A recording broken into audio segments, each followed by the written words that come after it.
There is no time for pleasantries today.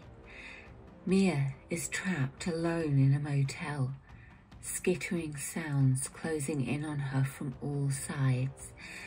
Dave, having heroically abandoned her, has made his way back into the street. Seth and I stand by the open, or rather obliterated, door to the other motel, the men inside who are lugging chests having dropped them in favour of weapons. Only I had caught sight of someone in the alleyway, seemingly making a run for it. It was time to roll initiative. The first of the dwarves, dressed in fur, ran behind the reception desk and pulled a blowpipe out, taking aim at Seth. His pellet missed, landing on the desk in front of him. The other dwarf tried to run up the stairs. Unable to see or catch up to the figure in the alleyway, I stepped into the motel and cast Thornwhip at the man behind the desk. I hit him, doing 2 points of damage, but managing only to pull him on to the desk. My eyes glowed silver, and points of light appeared on my body like a constellation before I began to glow brightly. My Archer starry form, now activated. I felt a sharp pinprick as a dart pierced me, doing 4 points of damage. I felt a strange wave overcome me, but managed to shake off any poison effects. Seth cast Hunter's Mark on the man now standing on the desk, then shot his eye completely out of his head, killing him with a single arrow. Dave approached, asking if I was pregnant. Apparently, it was something to do with the fact I was glowing. I ignored him, while Seth asked where Mia was and what he was doing. Dave informed him that Mia was in a room with spiders and he was scared of them. Seth told him there was another man in the building, and I told them both that I wanted him alive. Dave made a dash for the desk, a natural 20 allowing him to effortlessly make it. He then cast Bless with a wink on Seth and I as he somersaulted into position.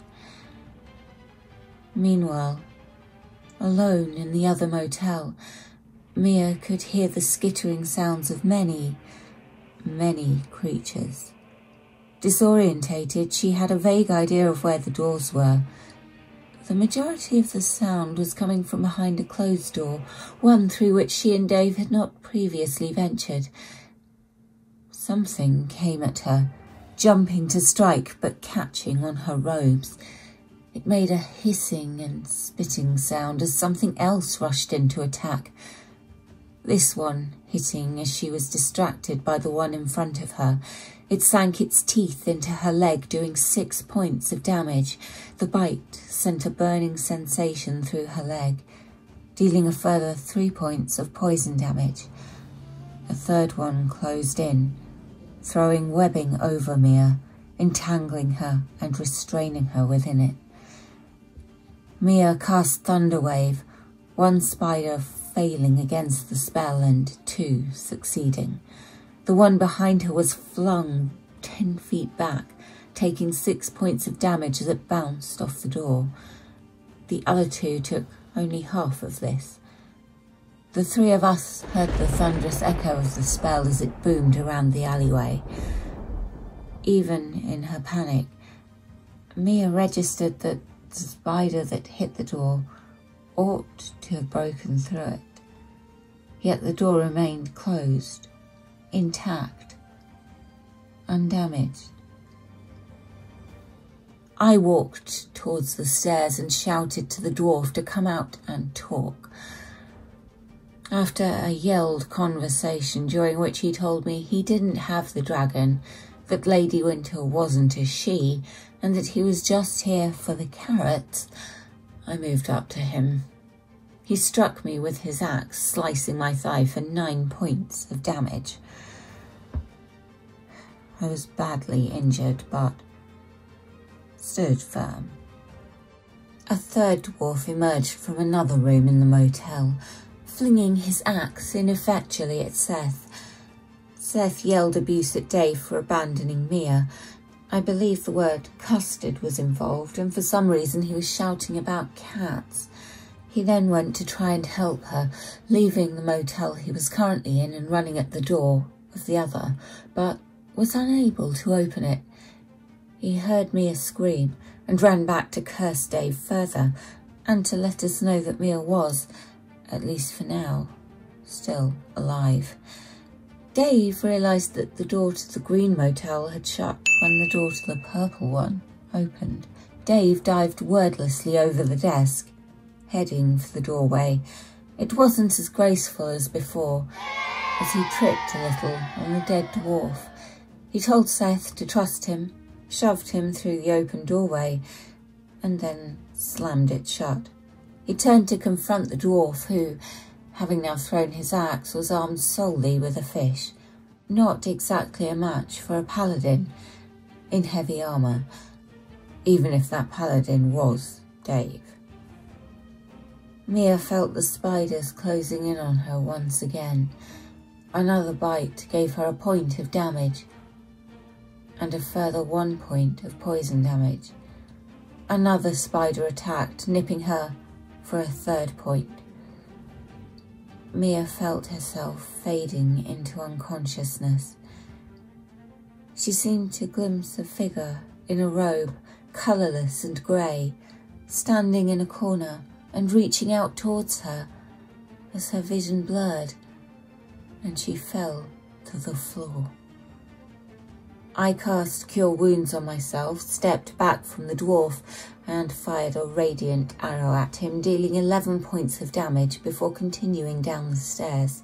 He followed, appearing at the top of the stairs, yelling at me, "You're a witch!" and hurled his axe at me. My glowing form affected his aim, and it landed with a thud on the floor at my feet. As the dwarf with the fish charged at Dave, slapping him with it for 2 fish damage, I heard a muttering coming from the closed door behind me. Seth was able to enter the green motel and witnessed the unconscious Mia being dragged across the floor. He shot one of the spiders, killing it instantly. The others were dragging her towards the closed door, the door from behind which most of the noise had been coming. Seth loaded an arrow into his bow, staring down at the spider closest to him, ready to strike again.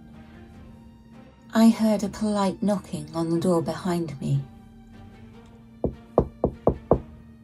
A voice shouting out, "Is everybody dead?" I said nothing, but heard further whispering.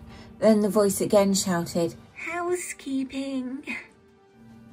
I remained silent and heard footsteps moving away.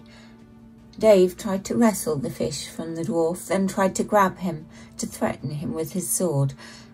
The fishy residue on Dave's hands and on the dwarf made it too difficult to grab his quarry.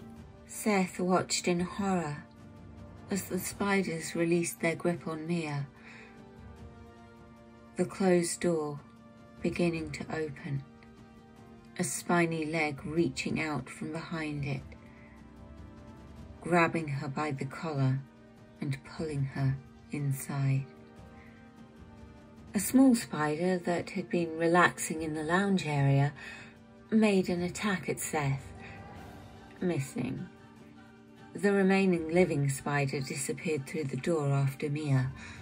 She made her second death save with success.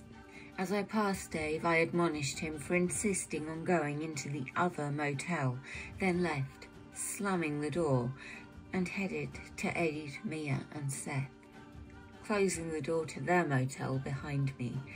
As I entered, I noticed a second spider had joined the first, and both of them keeping their beady eyes on Seth. I obliterated the one that looked the least damage with another radiant arrow, watching it explode, all of its legs glowing gently as they drifted to the floor. Dave was now alone with 2 angry, if injured, dwarves. The one hiding upstairs fired a dart into him.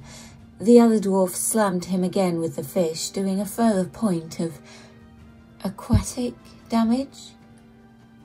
Seth moved back slightly, casting Hunter's Mark on the remaining spider and firing an arrow into it, critting and killing it. He then filled me in on the fact that a massive spider was in the room with a smaller one, and Mia. Dave could hear a rustling sound from behind the locked door and tried to discreetly get his rope and persuade the dwarf attacking him with the fish to look in another direction. Amazingly, this ploy actually worked, and Dave was then able to try and restrain him with the rope. Finally, he managed it, dragging the dwarf with him as he left the motel. Seth told me that he could no longer see the spider in the room as Mia failed her next death save.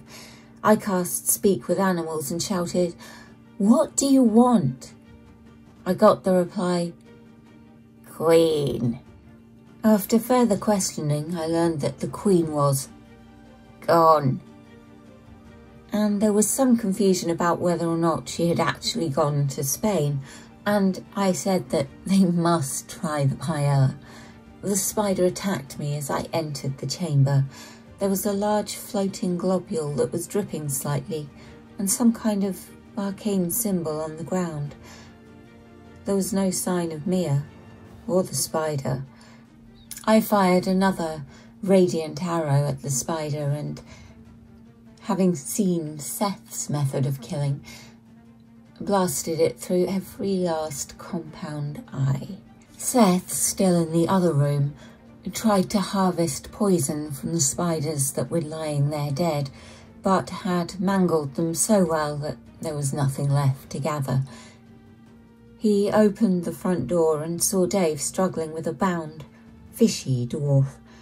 During another brief argument, during which Dave told Seth again to trust him, the two men attempted to maneuver the dwarf into the motel. They joined me in the destroyed kitchen, where Dave doused the dwarf in oil, instructing Seth and I to take him over to the ball and set him on fire. Wherever she was, Mia felt her senses beginning to return and was aware of a cold dampness at her back. She could feel something pushing rhythmically against her chest, water running somewhere, and the patter of tiny feet that were also some distance away. I moved up to the orb and the symbol on the floor, which was also floating slightly. Not having the strength to drag the dwarf with me, I hit the orb with my thorn whip. It disappeared into the orb and I felt it tugging. Combat over. Seth healed himself, and I blasted one of the web-wrapped sacks against the wall. It revealed a desiccated, naked humanoid corpse. I was going to touch the orb, but Dave and Seth wanted to send the dwarf through first. I suggested I summon a fey familiar and send them through instead, but Dave dragged the dwarf and pushed him into the orb. He cast Divine Sense as he did so, the orb expanding to engulf the dwarf, then shrinking around him. Dave sensed nothing good, but he could sense evil from within the motel. Mia heard a thud behind her, and whoever was doing chest compression said, "Oh no, not another one," and moved away from her. Dave jumped into the orb and felt himself almost swallowed into the ocean. Then he was spat out into a room. Seth asked me to heal him, so I laid hands on him. I then healed myself.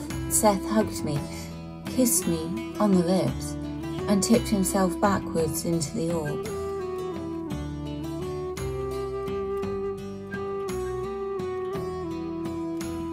Alone. I thought about going back to Highbucks for a latte and to chat things over with my new best friend. I've never been kissed before, and it was a lot to take in. Then I decided I'd better go through the orb after the rest of them. The orb spat us all out into a stone room, dark until I entered, still glowing. An orb was floating in the air above us and wet footprints leading away. Dave was lying on the floor, Seth on top of him. An unconscious Mia was also in the room. As I went through the orb, I caught sight of a figure like the one in the alleyway, following us. And here, we must leave our tale for now. All of us, somewhere.